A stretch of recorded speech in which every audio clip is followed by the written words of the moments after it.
លើថាបងប្អូនត្រូវការដីនៅក្បែរក្រុងបូកូដើម្បីធ្វើជា business មែនអត់ចឹងនេះខ្ញុំសូមបង្ហាញអំពីដីមួយកន្លែងដែលស្ថិតនៅក្បែរជើងភ្នំបូកូចម្ងាយប្រហែលជាខ្ទង់តែ5គីឡូម៉ែត្រពីក្រុងកពតផ្ទាល់ហើយជាពិសេសដីហ្នឹងគឺមានផ្លូវបេតុងមកស្អាតនៅខាងមុខនោះតែម្ដងចឹងបងប្អូនដែលគាត់ចាប់អារម្មណ៍ចង់រកស៊ីត្រូវការដីដើម្បី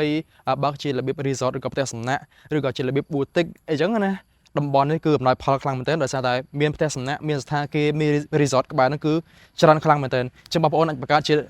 បៀបថាកន្លែងសម្រាប់ទទួលភ្ញៀវទេសចរជាការស្នាក់នៅ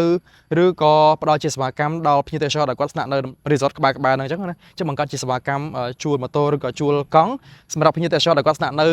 ក្បែរហ្នឹងក៏បានដែរសូមបញ្ជាក់ថាដីនេះគឺមានទំហំប្រហែលជា7,500ម៉ែត្រការ៉េហើយអំណោយផលខ្លាំងមែនទែនដោយសារតែស្ថិតនៅខាងក្បែរជើងភ្នំបូកូមានចម្ងាយ5គីឡូម៉ែត្រពីក្រុងកពតហើយជាពិសេសគឺមានផ្លូវបេតុងមកស្អាតចេញពីផ្លូវជាតិមកគឺដីហ្នឹងនៅជាប់ផ្លូវបេតុងតែម្ដងសំខាន់ពេលខ្ញុំមកដល់តំបន់នេះផ្ទាល់ឃើញថាមានជនបរទេសច្រើនមែនទែនដែលគាត់មកស្នាក់នៅក្បែរហ្នឹងអញ្ចឹងណាអញ្ចឹងតំបន់នេះគឺជាតំបន់ទេសចរមានសក្តានុពលខ្លាំងមែនទែនអញ្ចឹងសម្រាប់បងប្អូនដែលចាប់អារម្មណ៍ដីនេះហើយចង់ប្រកបមុខរបររកស៊ីជាមួយដីហ្នឹងអញ្ចឹងណាអាចធ្វើការតាក់ទងជាមួយនឹងម្ចាស់ដីផ្ទាល់តាមរយៈលេខទូរស័ព្ទនៅលើវីដេអូនេះផ្ទាល់បាទអរគុណច្រើនដើម្បីមើលទីតាំងដីផ្ទាល់បងប្អូនចេញពីក្រុងកពតតាមផ្លូវជាតិលេខ3ដល់ក្រាសាំងស៊ឺកមិចចូលវិលពួចទៅមុខបន្តិចដល់វត្តកពតហួសវត្តបន្តិចខាងស្ដាំដៃគឺមានផ្លូវមួយចូលតាម resort ច្រើនមែនទែនហើយបងប្អូនជិះកាត់តាមស្ថានភាព Paradise ទៅមុខទៅបន្តិចទៀតដល់វិហារអ៊ីស្លាមមួយហើយហួសវិហារអ៊ីស្លាមហ្នឹងខ្ទង់ប្រហែលជា100ម៉ែត្រខាងឆ្វេងដៃដល់ទីតាំងដីតែម្ដង